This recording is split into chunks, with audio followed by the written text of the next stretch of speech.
This is number 37 Kaya Sand Road, Kaya Sand. This is a face brick, low maintenance structure and comprises a factory segmented into smaller units and offices.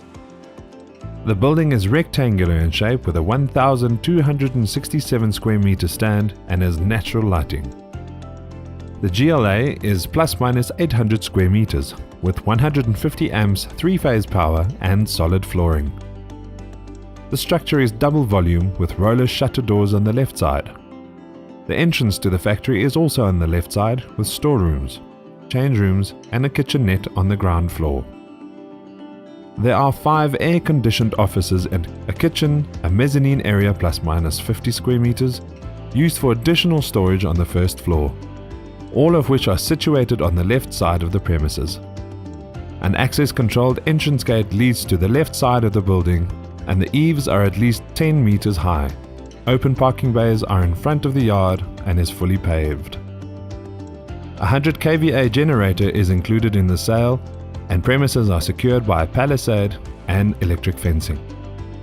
The property is one of the industrial townships of the Northwest Rand, which accommodates similar industries. Kaya Sand has various access roads from some of the most prominent highways, like the N1 and the N14. The area is northwest of the Greater Johannesburg area and surrounded by industrial use properties only. Cosmo City is close by and a large percentage of the workforce originates from here.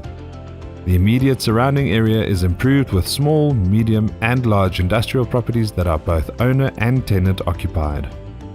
The property is located on Kaya Sand Road that leads off River Road, which is directly off Malibongwe Drive, one of the main arterial roads through the suburb. The overall visibility and signage is restricted to the immediate surrounding area. It is situated close to all essential amenities and the local authority of Johannesburg supplies the water, sewer and electricity. This property will be auctioned off on Wednesday the 12th of September at Summer Place in Hyde Park at 12 noon. Further information can be found on highstreetauctions.com.